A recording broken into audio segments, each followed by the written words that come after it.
আর সব থেকে বড় কথা হচ্ছে এই যে 125 কোটি টাকা উনি বলছেন বা 130 কোটি টাকার বাজেট উনি বাবরি মসজিদের জন্য।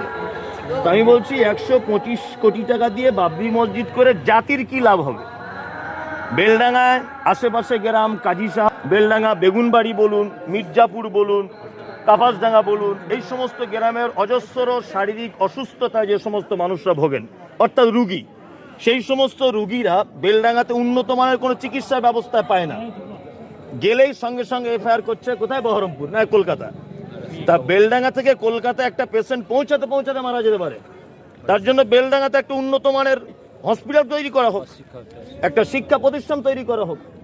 আর সবচেয়ে বড় কথা হচ্ছে মসজিদ যদি করতেই হয়, বেলডাঙ্গাতে মসজিদের প্রয়োজনই যদি হয়, তাহলে বেলডাঙ্গার আশেপাশে মুসলিম গ্রামের বুদ্ধিজীবী মানুষেরা এটা ভাববে। উনি এত উঠে পড়ে লেগেছেন কারণ বাবরি মসজিদ করতে হবে। মসজিদ অবশ্যই উনি করতে পারেন, ওনার মসজিদ করার রাইট আছে, কিন্তু সেই মসজিদের নাম বাবরি মসজিদ হবে কেন? সেই মসজিদের শিলান্যাস 6 ডিসেম্বর হবে কেন?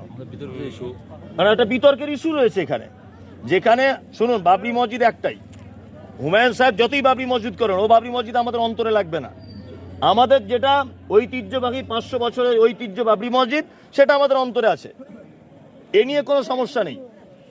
কারণ হুমায়ুন সাহেব বাবরি মসজিদ করলেই কি আর না করলেই কি, তবে উনি যেটা করতে চাইছেন এটা আমি বলবো সম্পূর্ণ রাজনৈতিক একটি গেম, এছাড়া আর কিছু নাই।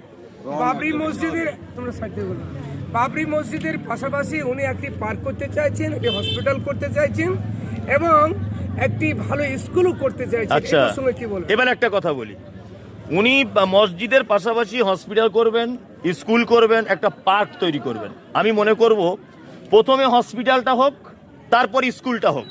সেখানে অজস্র মানুষ আসবে, তার ছাত্র পড়বে, গার্জেনরা আসবে, চিকিৎসার জন্য বিভিন্ন জায়গা থেকে লোক আসবে, তাদের নামাজ পড়ার প্রয়োজনে তখন মসজিদটা করব।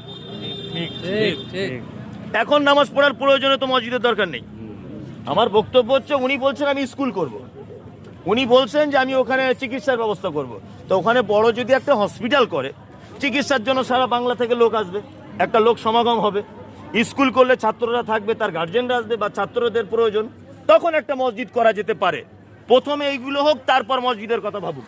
6 ডিসেম্বর এলাকার মানুষকে কি বার্তা দেবেন? 6 ডিসেম্বর আমি এতটুকু আমার পক্ষ থেকে বলবো যে দেখুন, রাজনৈতিক গেম আপনারা কেউ দেখতে যেতে পারেন, তবে যে এইটার ব্যাপারে উৎসাহ দেবেন যে বাবরি মসজিদ আমাদের হোক, আমি তো বলবো এটা বুদ্ধিমানদের পরিচয় হবে না। এমনি হুমায়ুন কবির সাহেবকে দেখতে যাবেন আলাদা বিষয়, এমনি যে ওই মসজিদের জন্য উদ্বুদ্ধ করতে হবে এটা নয়। আমি বলছি আমাদের বাবরি মসজিদ ভেঙে দেওয়া হয়েছে, আমরা পুনরায় হুমায়ুন কবির সাহেব প্রস্তাব দিচ্ছেন বেলডাঙ্গাতে বাবরি মসজিদ করব। আজকে একজন বিজেপির নেতা বহরমপুরে রাম মন্দিরের প্রস্তাব দিয়েছেন, ভালো করে বুঝবেন। তাহলে বহরমপুর থেকে বেলডাঙ্গার ডিস্টেন্স খুবই নিকট, 18 কিলোমিটার ডিস্টেন্স। তা আমি বলছি যে এই ডিস্টেন্সে যদি রাম মন্দির হয়, আবার যদি বাবরি মসজিদ হয়, তো ফের আবার আমরা ঝামেলাকে নিয়ে চলে এলাম। যেটা ছিল ফয়সালাবাদে বাবরি মসজিদের ঝামেলা, সেটা আবার বেলডাঙ্গাতে হবে। এর ফল আমার ছেলেরা ভোগ করবে। আর আপনারা জানেন যে কিছুদিন আগে বেলডাঙ্গাতে একটা সাম্প্রদায়িক দাঙ্গা হয়েছিল, তখন হুমায়ুন সাহেব কোথায় ছিলেন? কখন ছিলেন তিনি? বেলডাঙ্গাতে এখনো পর্যন্ত রেল লাইন ওভারব্রিজটা হলো না। হ্যাঁ, এর জন্য ওনার কি দাবি ছিল? বেলডাঙ্গাতে অজস্র শ্রমিকরা তারা বাইরে কাজে যাচ্ছে, উনি রাজনৈতিক দায়িত্ব থাকার পরে বহরমপুরে বেলডাঙ্গাতে কটা শ্রমিকদের কর্মসংস্থান করেছেন, এগুলো আগে দেখান। হ্যাঁ, বরং এখানে বাবরি মসজিদ হওয়া মানে আমাদের মুর্শিদাবাদের যে সমস্ত গরিব মানুষেরা বাইরে ঘাটে শ্রমের কাজে যাচ্ছে বা শ্রমিক হিসাবে যাচ্ছে, তারা সেখানে মুর্শিদাবাদ নাম শুনলেই মার খাবে। হচ্ছে না? হচ্ছে। এইটা যা করছে, মুর্শিদাবাদকে এক সর্বনাশ করার পরিকল্পনা করছেন তিনি রাজনৈতিকভাবে। ওই জন্য আমি ব্যক্তিগতভাবে একদমই সমর্থন করি না এটা। আমি ব্যক্তিগতভাবে রাজনীতি মনে করেন আপনি? আমি সম্পূর্ণটাই রাজনীতি মনে করি।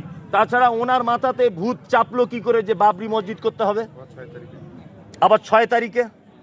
এতদিন তিনি মুর্শিদাবাদের মুসলিমদের জন্য একটা স্কুল, কলেজ, মাদ্রাসা, ইউনিভার্সিটি কিছু করেছেন, তার প্রমাণ করুন।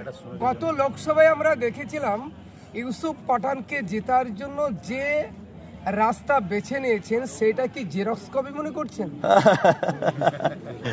এখন ঘটনা হচ্ছে, সব থেকে বড় কথা যে হুমায়ুন কবির সাহেবকে আমি কি বলবো, উনি কখন কোন দল করেন এটাই তো বড় বোঝা মুশকিল। হ্যাঁ, কখনো বিজেপির প্রার্থী, কখনো কংগ্রেসের, কখনো তৃণমূল। উনি নিজেই যে আর নিজেই যে কোথায় থাকে তো আল্লাহ আলাম। আবার আমার কাছে একটা ভিডিও আছে, আপনাকে দেখাতে পারি যে আজ থেকে কিছুদিন আগে হুমায়ুন কবির সাহেব কোন এক জায়গায় পুজো দিচ্ছেন, একজন মহিলা আগুন নিয়ে ওনাকে পুজো করছেন, তার ভিডিও আমার কাছে আছে।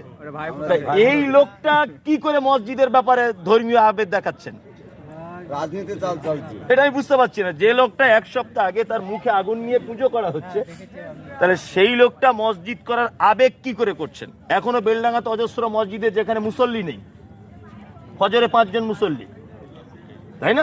বেলডাঙ্গা পোপার বড়ুয়া মোড়ে একটা বিশাল মসজিদ হচ্ছে তো, তাহলে আমাদের দ্বিতীয় মসজিদ প্রয়োজন নেই তো।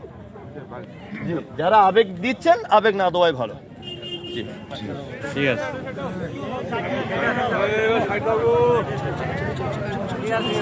যান